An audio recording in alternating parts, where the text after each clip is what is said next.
All right, so this next story here is fascinating because it shows how good policy can quite literally save lives.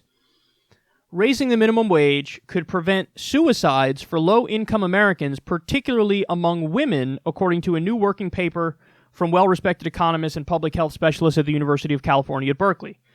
The researchers found that a 10% rise in the minimum wage led to a 3.6% drop in non-drug-related suicides for adults without college degrees. For women, who make up the majority of minimum wage workers, a 10% increase led to a 4.6% reduction. The researchers concluded that raising the minimum wage plus expanding the earned income tax credit, a cash benefit for low-wage families, could prevent more than 1,200 suicides a year. Typically, discussion of the minimum wage is defined narrowly as an economic issue. The study demonstrates the far higher life or death stakes faced by low-income workers. Quote, "It's not just about jobs and good wages, it's about mental health," said Anna Godoy, a labor economist at the University of California, Berkeley, who co-authored the study. Higher minimum wages are likely to save lives. So this was published in the National Bureau of Economic Research. Now, it's of course important to point out that not all suicides are economic suicides. It's relatively obvious, and I feel like it doesn't even need to be pointed out because it's so obvious. There are plenty of instances of, mega rich people who kill themselves, plenty of instances of poor people who are happy, and everything in between. And, there's a plethora of things that can lead somebody to do that or not to do that. There might be an argument for some sort of genetic predisposition for happiness level or suicidal tendencies.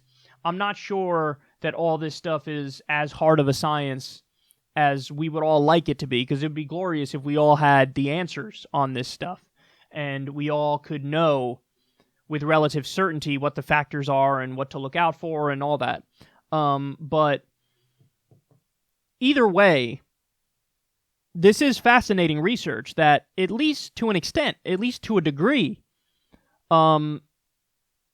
there is a difference.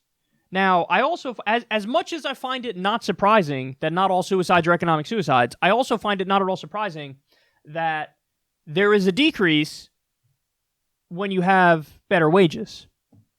Because that's almost like a tautology in the sense that you can say, treating people better, giving people a higher quality of life, means they will feel better and they will have a higher quality of life. Now, again, it's not across the board, it's not perfect.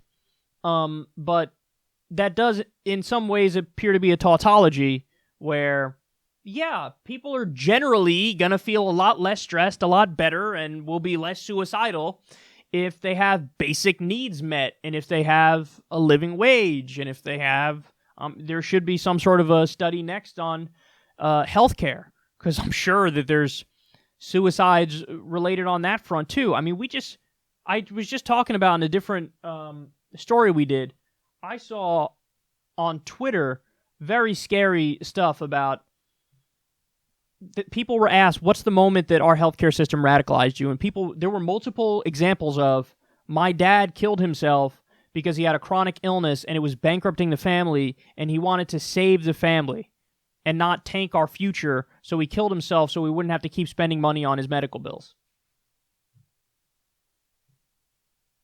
I mean, that's beyond heartbreaking, man. That's like as bad as it gets. I have no words for that. That's our current system.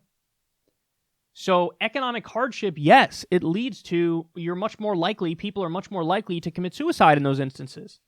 There's a book about how under right-wing leadership, as a general rule, suicides go up. Isn't that crazy? Because it's not even like the left-wing respective parties we have throughout the world are really all that left, especially in the U.S. But even the minor differences that we see between neoliberal centrist Democrats and fucking far-right Republicans, even the minor differences in those two parties, it saves lives when you have more economic assistance for people and better governance. It saves lives. So I think that what I find fascinating about this and really important about this is, for too long we've been having the argument on the right's terms and they argue from an economic perspective, and that's it. So in other words, they'll say something like, well, raising the minimum wage will probably increase unemployment, so we can't do it because that's bad for the economy.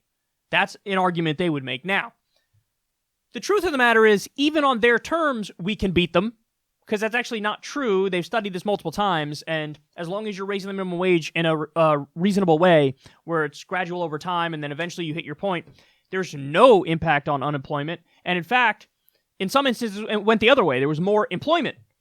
So we can beat them on their own terms. However, a common leftist argument, and it makes sense when you read stuff like this, is why are you even fighting the battle on their terms?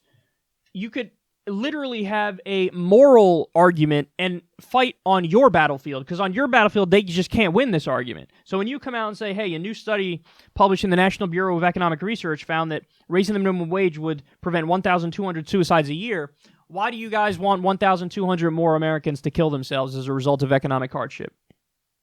Now, that sounds harsh, right? But it also happens to be true. You don't care about those 1,200 people. You care more about economic efficiency or whatever goofy idea you came up with. Argument you would even lose on your terms because you're wrong about it being more economically efficient to have no minimum wage or a lower minimum wage. But now let's have the conversation I want to have. Here's my conversation. Why are you okay with 1,200 more Americans dying? Why are you okay with poverty wages that make people miserable and make them want to kill themselves? Why are you okay with that? And this shifts the conversation. Now, in real life, the conversation won't be shifted in D.C., but now you know the reality of it. And this is devastating, and this should break everybody's heart, because it shows you a lot of the terrible shit going on in our country and around the world. It can be prevented with basic policy solutions.